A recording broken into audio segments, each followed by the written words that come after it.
तो भैया देखिए, इस वीडियो में ना जानेंगे वर्ल्टिन टेबलेट के बारे में कि भाई क्या होता है, डोज क्या होता है, कहाँ चलता है, कौन सी बीमारी में दिया जाता है, सब कुछ जानेंगे। वीडियो पूरा रखिएगा।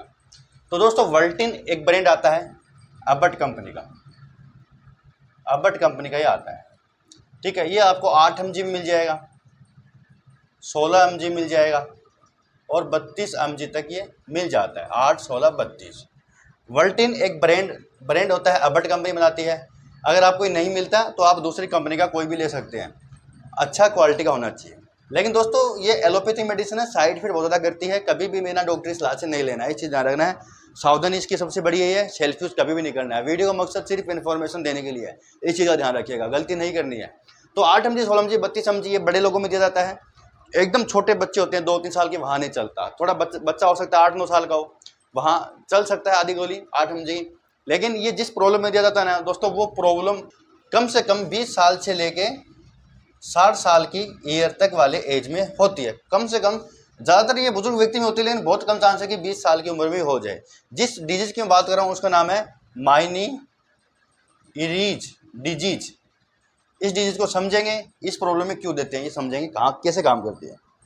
तो देखिए दोस्तों, इसके अंदर आता है, इसके अंदर जो सोल्ट आता है ना, वो बहुत इंपॉर्टेंट है, वो ही इंपॉर्टेंट है। तो ब्रांड नेम में कोई भी हो सकता है। इसके अंदर आता है दोस्तों बीटा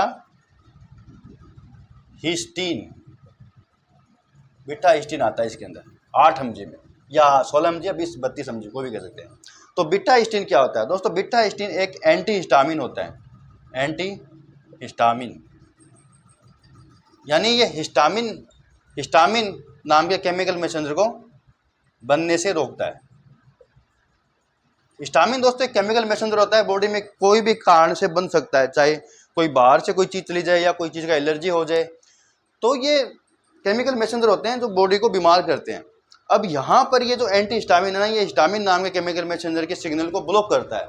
इस सिग्नल से होता क्या है कि ब्रेन तक सिग्नल जाता है और उसके कारण व्यक्ति को ऐसा लगता है कि उसको चक्कर आ रहे हैं, वर्टिगो आ रहा है, नोजिया आ रहा है, और उसको कम सुनाई दे रहा है या बहुत ज़्यादा भारी सुनाई दे रहा है, ठीक है। कम सुनना या कानों में अजीबोगरीब आवाज़ें सुनाई देना, है ना, कानों में आवाज़ आना, तो ये इसके सिम्टम होते हैं। अच्छा, ये होते क्या है कि ये इस प्रॉब्लम के कारण होते हैं, माइनी ईयर डिजीज के कारण। इस डिजीज में दोस्तों होता क्या है कि जो ईयर होता है ना, ईयर जो इनर जो ईयर होता है, इनर साइड, तो वहाँ पर फ्लड होता है, ठीक है, पानी होता है, एक फ्लड होता है। वो उसके कारण दोस्तों क्या होता है कि वो ज़्यादा बन जाता है कान की प्रॉब्लम में। ये नहीं, जो दवा होती है ये कान से जुड़ी प्रॉब्लम है, ENT स्पेशलिस्ट देते हैं।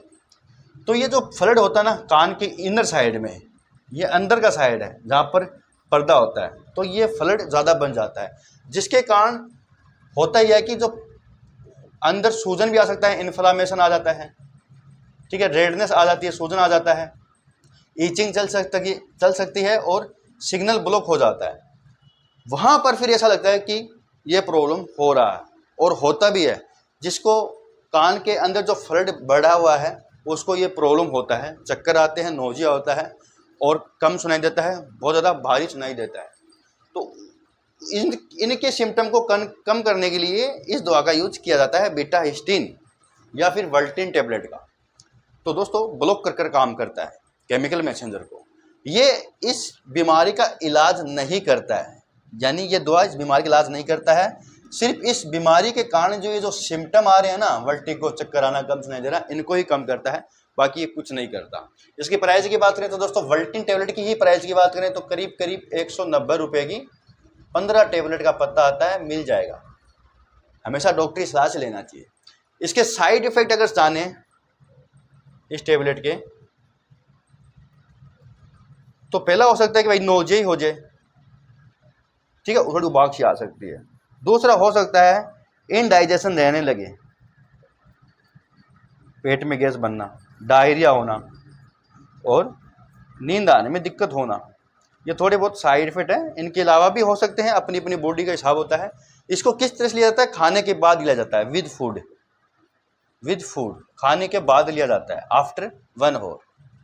खाली पेट मत लीजिएगा, अदरवाइज गैस वगैरह कर सकता है, पेट खराब कर सकता है। तो खाने के बाद लिया जाता है। इसकी जो डोज होती है ये अलग अलग हो सकती है, एक भी हो सकती है रात को, प्रॉब्लम होने पर भी एक हो सकती है।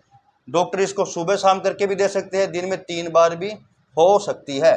तो भैया डोज इसकी कोई फिक्स नहीं होती, प्रॉब्लम को देख कर डोज दी जाती है। तो ये था दोस्तों बीटा-आइस्टिन टेबलेट के बारे में फुल रिव्यू। 20 साल से लेकर 60 साल तक ये चल सकती है। ज़्यादातर देखा गया कि जो बुजुर्ग व्यक्ति होते हैं वो मशीन पुरानी हो जाती है, फिर ये लेनी ही पड़ती है, कोई इलाज नहीं होता इस प्रॉब्लम का। ठीक है, तो ये सब कुछ था। वीडियो अगर अच्छा लगा तो लाइक जरूर कीजिएगा। यहाँ तक वीडियो देखने के लिए कमेंट बॉक्स में जरूर बताइएगा। मिलते हैं अगली वीडियो में। बहुत बहुत